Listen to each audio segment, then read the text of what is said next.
Well, the tables, they've been flipped, right? The Democrats no longer pointing fingers and laughing at a fractured GOP. They can't. In the meantime, though, the GOP is working to stay united and try to gain some momentum. The former governor, Barbour. Governor Barbour, we haven't heard from you a lot lately, but a lot of things going on here, and I think the party might send you an SOS. Looking to get this unity thing down and nailed down here. Where do you see this going, particularly after the last couple of weeks? Well, after Indiana, I think a lot of people reconcile themselves that Donald Trump's going to be the nominee and move towards supporting him. I think he has really had a bad last couple of weeks. One thing, of course, was the IG story that was terrible for Clinton, and yet Trump made a lot of news and stepped on the story. Same thing about the 38,000 jobs. I mean, the economy, this miserable recovery, incomes being down, that's the Achilles heel for the Democrats. That's why two-thirds of Americans think our country's going in the wrong direction, because they're seeing it in their own lives.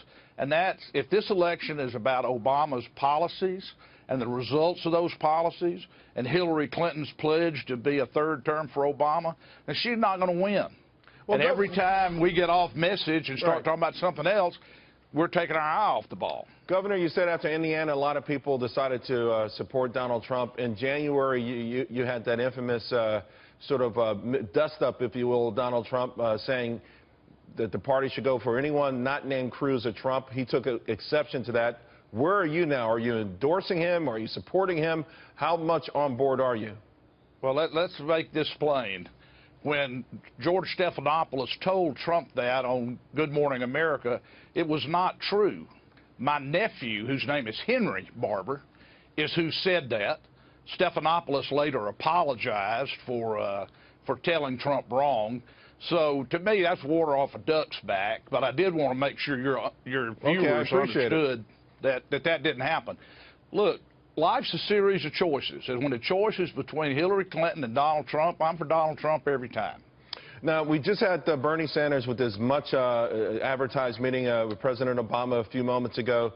He's going to be something of a kingmaker. In fact, he may make or break either side, because his supporters there are millions of them. They can go for either candidate. And I want you to just take a quick listen to what he had to say about Donald Trump. Donald Trump would clearly, to my mind, and I think the majority of Americans, be a disaster as President of the United States.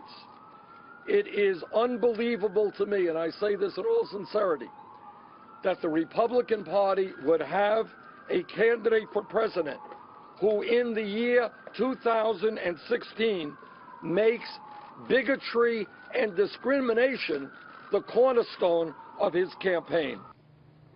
So he goes back to what you were sort of alluding to at the beginning of this interview.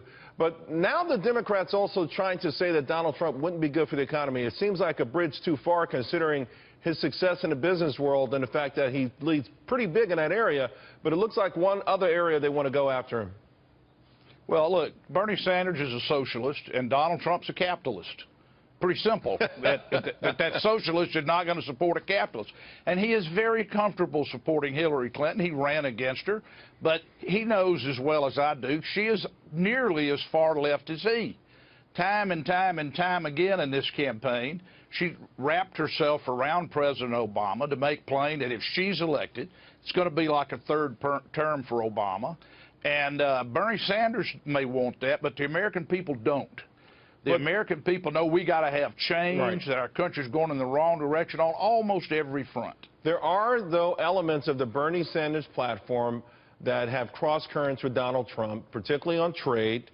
Even today, he talked about infrastructure crumbling. We've heard Donald Trump talk about that. Donald Trump has not openly been a great supporter of Wall Street. He even talked about, at some point, hiking taxes on some of the highest paid Wall Streeters out there. So there may be some cross currents in which Donald Trump could pick up some of these Bernie Sanders supporters. In fact, enough of them to maybe tilt some of these swing states, no? Well, Charles, when 65%, nearly two-thirds of all Americans think the country's going in the wrong direction, and that number's been above 60% for more than 3 years, obviously, besides Republicans, there are a lot of independents and Democrats who think the country's going in the wrong direction, who are very dissatisfied. Some of them exhibited that by voting for Bernie Sanders. They don't want Obama to have a third term. In fact, Hillary Clinton's a lot more, and Obama are a lot more popular on Wall Street than they are on Main Street. Because in the heartland, for small businesses, for middle class and working class people, you can't tell the difference between the recovery and the recession, as I said a minute ago. Governor, before I let you go, you were the RNC chair. A lot of talk, of course, that the establishment, this was an anti-establishment year, anti-RNC year, if you will. Has your party been changed forever?